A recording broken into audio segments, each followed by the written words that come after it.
भारत देश को सौंपा और बहुजन समाज को जिन जंजीरों से आजादी दिलाई, वो दिन आज ही का दिन था जिनसे हमें आजादी मिली थी। आजादी मिली थी हमें कुर्सी पर बैठने के लिए, आजादी मिली हम सबों को स्कूल में जाने के लिए, आजादी मिली हमें मंदिरों में जाने के लिए भी आजादी आज ही मिली थी।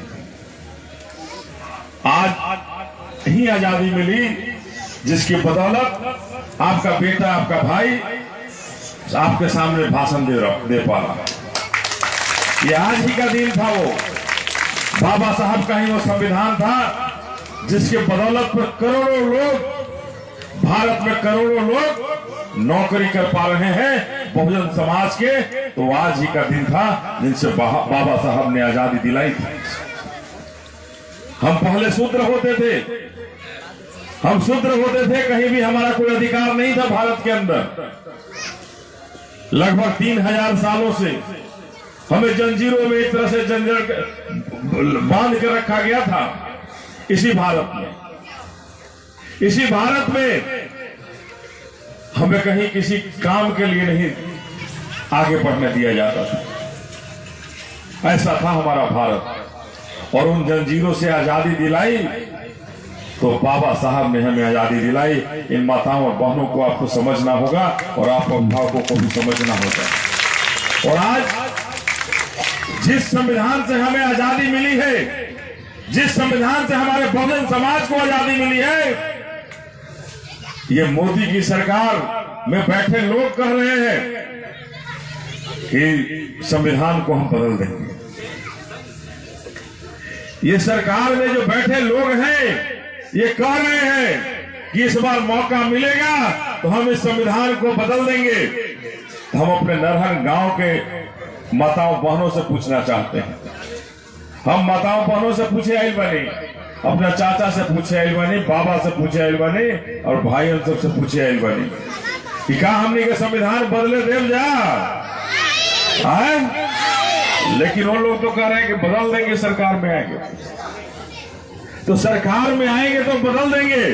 तो बाबा साहब ने हमें एक वोट डालने का अधिकार दिया है एक वोट डालने का है? तो अगर वोट डालने का अधिकार दिया है तो इस बार वोट से ये संविधान बदलने वाले की सरकार को बदल दीजिए और ला दीजिए अपने बहना की सरकार को, ला दीजिए अपने बहना की सरकार को। तभी हमारा संविधान बचेगा और तभी हम सबों का मान और सम्मान बचेगा। तो मैं कहने आया हूं आपसे, आपका आह्वान करने आया हूं कि इस बार लड़ाई यार और पार की करनी होगी। जब संविधान को लागू हुए 73 साल गुजर गए, कोई कहता है संविधान बदल देंगे और कोई अगर हम ब्लॉक में चले जाते हैं किसी काम के लिए तो वहां बिना घूस के कोई काम नहीं हो जाएगा रामगढ़ ब्लॉक में बिना घूस के काम है। वृद्धा पेंशन, विधवा पेंशन लेने जाएंगे जब घूस देने के पड़ेला के मिल जाला। इसे राशन किरासन लेने जाइएगा वहां भी घूस देने की जरूरत है। हम झोपड़ियों में रहने वालों को अगर बीपीएल में नाम लिखाना है कि हमें बीपीएल की सुविधा मिले तो वहां भी घूस देने की जरूरत है। ऐसी नीतीश कुमार की भ्रष्ट सरकार है, ऐसी निकम्मी सरकार है जहां बिना घूस दिए कोई काम नहीं हो पाता है। ये नीतीश कुमार का देन है, ये कांग्रेस वालों का देन है जिन्होंने ऐसा भ्रष्ट सरकार और ऐसा भ्रष्ट तंत्र बनाया है कि हमें बिना घूस कोई काम नहीं होता है। अगर हमने के चल नहीं जा प्रधानमंत्री आवास खातिर, पक्का मकान खातिर तो कितना घूस लागत हमें कि देखिए लागत यहाँ नहर में घूस नहीं लागत आए चाचा लागत तो कितना देने के पड़ा था। तो ये बाबा साहब ने कभी ऐसा सोचा था क्या? बाबा साहब ने कभी ऐसा नहीं सोचा था।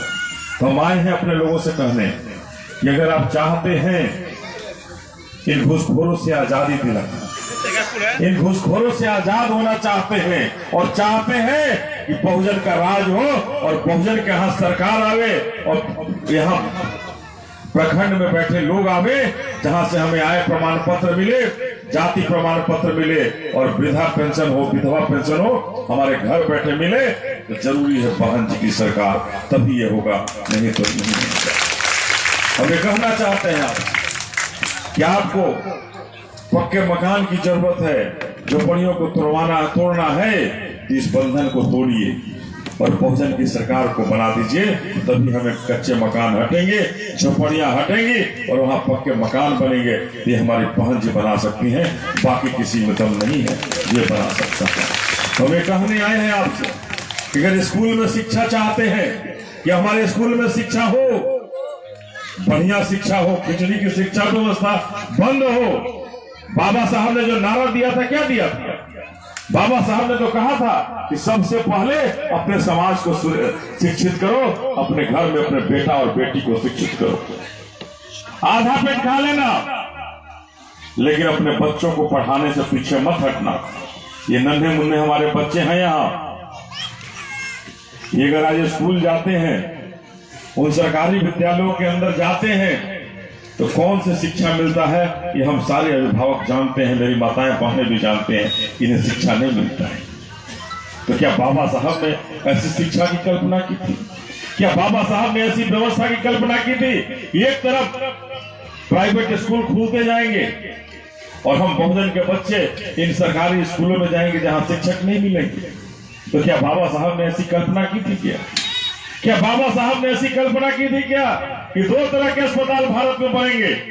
एक प्राइवेट बनेगा जहां पैसा होगा तो सारा इलाज होगा, सामंतवादी और मनुवादियों के बाद जो पैसा है वो अपना सारा इलाज वहां करा लेंगे, और हम बहुजन समाज के बेटा के पास पैसा नहीं होगा तो उस सरकारी अस्पताल में जाएंगे जहां डॉक्टर नहीं होंगे, दवाइयां नहीं होगी, और होगा तो होगा बहुजन समाज के लोग वहां दम तोड़ेंगे। इसके अलावा कुछ नहीं हो सकता। हम ये कहना चाहते हैं कि अगर सरकारी स्कूल की व्यवस्था को मजबूत करना चाहते हैं, अगर सरकारी कॉलेजों के हालात को बढ़िया बनाना चाहते हैं, अगर सरकारी अस्पताल को बढ़िया बनाना चाहते हैं कि डॉक्टर रहे, तो बहन जी की सरकार रहेगी तभी बनेगा, नहीं तो ये सांपनाथ और नागनाथ बीजेपी और कांग्रेस वाले नहीं बनने देंगे। तो हम आपसे आए हैं आह्वान करने कि हम लोग संकल्प लेंगे कि हम जो संविधान बदलने की बात कर रहे हैं, इनकी सरकार को बदल देंगे। संकल्प लेंगे हम लोग, हैं? क्या मतलब बहन लोग ले जाए संकल्प, तो ले संकल्प। इस बार कोई गलती नहीं होगी और संविधान बदलने का जो सोच रखते हैं, बाबा साहब ने हमें जो अधिकार दिया है, उस अधिकार से हम इनकी सरकार को बदलकर अपना मान और सम्मान पालेंगे और अपने बहन जी का झंडा बुलंद कर देंगे, और अपने बहन जी का झंडा बुलंद कर बहन जी को दिल्ली के कुर्सी पर बैठा देंगे। हमें आपसे कहना चाहते हैं कि अगर चाहते हैं अपने मान और सम्मान की इस लड़ाई को पाना, जरूरत है इस नीला रंग को अपने कलेजे से लगाना, इस नीला रंग को अपने कलेजे से लगाना, और कलेजे से लगाकर अपनी बहन जी की सरकार को बना दीजिए, तभी हमारा मान और सम्मान, और तभी बहुजनों का दिन फिरेगा, और तभी बहुजनों का दिन फिरेगा, और हमारे बच्चों को नौकरियां मिलेंगी, शिक्षा मिलेगा, अस्पताल जाने पे डॉक्टर मिलेंगे। ये तभी संभव है जब ये नीला रंग खिलेगा और हाथी यहां से होकर दिल्ली की तरफ कूच करेगा, तभी ये संभव है। तो मैं आपसे कहने आया हूं, यहाँ सांसद हैं, चलो नाम तो जानते हो, बोला 10 साल से सांसद बढ़ाना, कई बंदे हैं गांव में आयल बढ़ाना, आयल बढ़ाना 10 साल से शासन, 10 साल से सांसद है, यहाँ मंत्री भी हैं सरकार में बैठे, लेकिन एक बार भी हमारे नरहर गांव आकर हमारी माताओं और बहनों का दुख और दर्द को नहीं समझने का जो व्यक्ति काम किया कि अस्पताल कैसे जाती है, इनके शिक्षा का क्या स्थिति है, नहर गांव में कौन सी व्यवस्था बनी, इन सांसद महोदय और मंत्री महोदय को फुर्सत नहीं है हमसे मिलने का। गांव के एक भी आदमी से मिलने का फुर्सत नहीं मिला, तो क्या हमें इन्हें सांसद बनाना चाहिए? बनाने के चाहिए तो इनका निश्चित रूप से उपाय कीजिए। जो बाबा साहब ने जो उपाय करने किया है, उस उपाय को कीजिए। और बना दीजिए इस बार बक्सर से अपने बहुजन समाज पार्टी का सांसद, अपने हाथी का सांसद। तभी हमारा क्षेत्र सुरक्षित होगा और नरहन गांव में भी विकास होगा, तो सभी विकास होगा। लोग कहते हैं कि बक्सर क्षेत्र और रामगढ़ जो है, बक्सर लोकसभा में ही रामगढ़ विधानसभा है, तो कहते हैं कि बाबू और बाबा का किला है। तो क्या है बाबू और बाबा का किला है? आपको पहचान दिलाना होगा कि ये नरहन गांव के लोग कहें कि बाबू और बाबा का किला है, ये बहुजन का किला है, ये आपको बताना होगा। तो ढा दीजिए इस बार बाबू और बाबा का किला और बना दीजिए बहुजन का किला। ये हमारे बहुजन का किला है, ये हमारे बहुजन का घर है और यहाँ केवल हाथी चलेगी, दूसरे की जमानत जब्त होनी चाहिए। इसको निश्चित कीजिए कि दूसरे की जमानत जब्त हो और केवल हाथी चले, हाथी बढ़े और बक्सर से होते हुए उत्तर प्रदेश के रास्ते दिल्ली की गद्दी पर बैठा दीजिए अपनी बहना को, तभी हम सबों का मान और सम्मान बचेगा। तो बस यही कहेंगे आपसे कि हमारा बुझाते हैं कि नरहन में 3 डिसमिल जमीन सबके मिल गई बा, लेकिन कांग्रेस के लोग तो बैठ के कहा था शासन में सब के मिल गई बा, लेकिन कहीं भी जाइए किसी को नहीं मिली। आज जन धन में खूब खाता बैंक में खुलल बा, चाची खुलल खाता खूब खुलल बा, पैसा खूब मिल रहा है। अरे 15 लाख रुपया मिले के रहता मिलल है, ये 15 लाख रुपया का करके हमारा पैसा खा गया। कहाँ खाता खोलेंगे? माताओं बहनों को लाइन में लगाया गया, लगा के खाता खुलवाया गया और 1 रुपया मोदी की सरकार ने हमारी माताओं बहनों को नहीं देने का काम किया। कितनी भ्रष्टाचारी सरकार है। ये वादा करती है इन सरकारों से, हम बहुजन समाज के लोगों से नया वादा करती है और वादा करके जब वोट दे दीजिए उसके बाद कहती है कि हमने तो जुमला कह दिया था, हमने तो वोट लेने के लिए कह दिया था। तो आपको भी समझा देना होगा कि तुमने भी जुमला किया तो हमने भी तुम्हारे साथ जुमला कर दिया। हम अपने आदरणीय बहन जी के पीछे खड़े हो गए हैं, अब तुम्हारे जुमला के पीछे हमें जाने की जरूरत नहीं है। इस बात को निश्चित कर लीजिए, ये 15 लाख वाले भी झूठे हैं, बीजेपी वाले और कांग्रेस वाले जो 3 डिसमिल जमीन कहने को कहे वो भी झूठे हैं। ये दोनों ही झूठे हैं, ये दोनों ही बहुजन समाज को लूटने चले हैं। बहुजन समाज को ये गिरवी रखना चाहते हैं, बंधुआ मजदूर बनाना चाहते हैं। इनको आपको सबक सिखाना होगा और इस चुनाव में बक्सर लोकसभा से निश्चित कर लीजिए कि उम्मीदवार बहुजन समाज पार्टी का चाहे जो, उसके पीछे आपको खड़ा होना होगा और पूरी ताकत लगा देनी होगी अपने हाथी के पीछे और बहुजन समाज पार्टी को जिता देनी होगी। तभी हमारा मान और सम्मान और तभी हमारे बहुजन समाज पार्टी का मान और सम्मान बचेगा। तब यही कहने आए हैं आपसे कि आज कांग्रेस की बात हो, कांग्रेस ने इंडिया गठबंधन बनाया है और वो कहते हैं कि हमने सबसे बड़ा गठबंधन बना लिया है, अब हमें कोई नहीं हरा सकता। और दूसरी तरफ भारतीय जनता पार्टी के लोग हैं जो कहते हैं कि हमने एनडीए बना लिया है 34 दलों का, अब हमारा गठबंधन सबसे बड़ा है, हमें कोई नहीं हरा सकता है।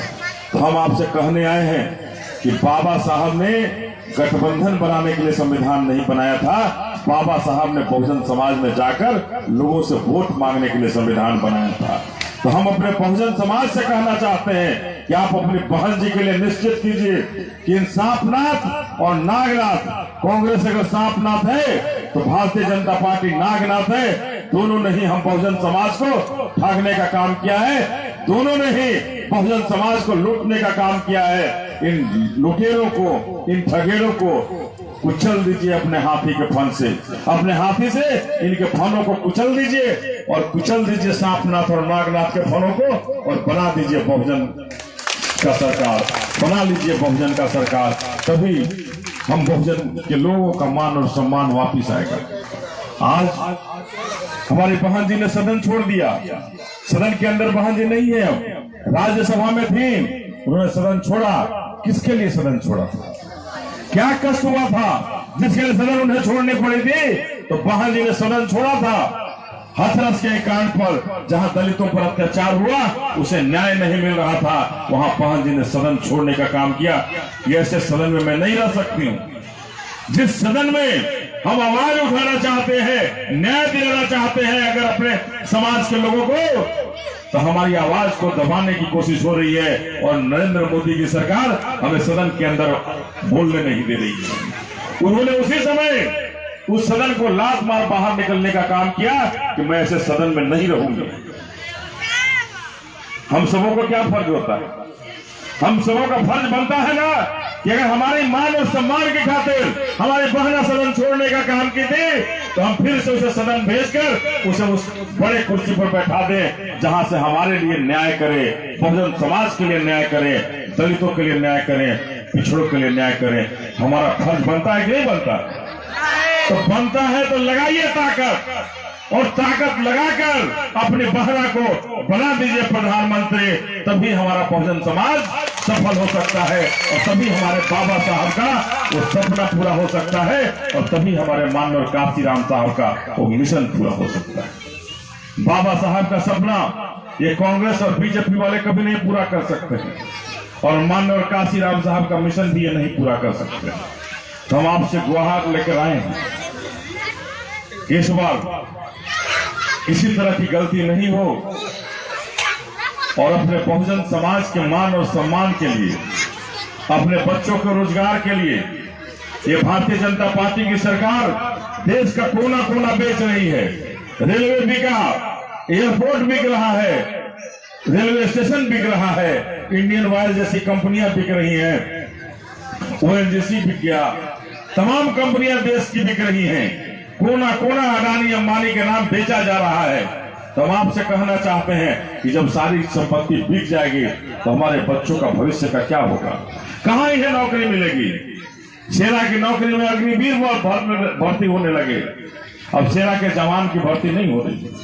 हमारी माताएं बहनें अगर रसोईया का कोई काम करता है, अगर कोई आशा दीदी का काम करता है, तो किसी को 500 रुपया मिलता है, किसी को 1600 रुपया मिलता है। आंगनबाड़ी का काम होता है, ये कौन सा 500 से कैसे हम परिवार अपना चला रहे? तो हम आपको निश्चित करना चाहते हैं कि बहन जी की सरकार बनेगी तो कम से कम 10,000 रुपया तनख्वाह जरूर आंगनबाड़ी में भी होगा और रसोईया दीदी को भी मिलेगा, आशा दीदी को भी मिलेगा। ये बहन जी की सरकार बनेगी। बहन जी की सरकार बनेगी तो 3 डिसमिल जमीन देने वालों को थपेड़ा लगेगा। जब बहन जी की सरकार उत्तर प्रदेश में बनी तो बिना बोले 3-3 एकड़ जमीन गरीबों को देने का काम किया था कि गरीबों को 3-3 एकड़ जमीन देकर उनका घर बसाने का काम किया था। तो इन सरकारों को बता, बहन जी बोलती नहीं है, करने में विश्वास रखती है और करके दिखाती है। ये बहुजन समाज के लोग, तुम आगे बढ़ो, हम तुम्हारे साथ हैं, हम तुम्हारे पीछे हैं, कभी तुम्हारे पर अन्याय नहीं करेंगे। बहन जी ने ये कहा। तो हम सबों का फर्ज बनता है, तमाम माताओं और बहनों का फर्ज होना चाहिए, हमारे अभिभावकों का फर्ज होना चाहिए, हमारे भाइयों का फर्ज होना चाहिए कि 2024 न मोदी चले, न कांग्रेस चले, न मोदी चले, न राहुल गांधी चले, चले तो चले हमारी बहन मायावती चले, हमारी दीदी मायावती चले। इस बात को निश्चित कर लिया। यही कहकर कि हम दरभंगा में भी शिव चर्चा होता ना गांव में, खूब शिव चर्चा होता। तो शिव चर्चा हमने के लड़कों के स्कूल भेजे खाते दिल रहा, शिव भगवान आई रहा न, ये हमने के पक्का मकान जो मिला शिव चर्चा करे से मिल गया। हाँ, ये हमने के लड़का के नौकरी मिल गया शिव चर्चा से। समझे के जरूरत बा कि शिव चर्चा करे के जरूरत बा कि भीम चर्चा करे के जरूरत बा। अगर भीम चर्चा अगर करेंगे तो हमारे परिवार की उन्नति होगी और हमारे जो नन्हे मुन्ने बच्चे हैं ये बाबा भीम के बारे में जानेंगे और संविधान के बारे में जानेंगे, अपने हक की लड़ाई लड़ सकते हैं। शिव चर्चा से कभी वो लड़ाई नहीं लड़ सकते हैं। ये सामंतवादी और मनुवादियों के पीछे घूमते रह जाएंगे। आपको बनाना है अगर मनुवादियों और सामंतवादियों के पीछे घूमने वाला तो निश्चित रूप से बनाइए, लेकिन अगर बाबा भीम का फौलाद बनाना चाहते हैं तो शुरू कीजिए। भीम चर्चा और शुरू कीजिए गांव गांव में, घरों घरों के अंदर भीम चर्चा। तभी हमारा बाबा भीम का सपना पूरा होगा और तभी हमारा माननीय काशी राम साहब का मिशन पूरा होगा। हम यही कहकर के आप सबों से विदा लेंगे। तो क्या हम सभी निश्चित है ना, इस बार कोई गलती नहीं होगी, इस बार हम लोग पूरा बहुजन समाज पार्टी की सरकार बनाएंगे। तो वोट हमारा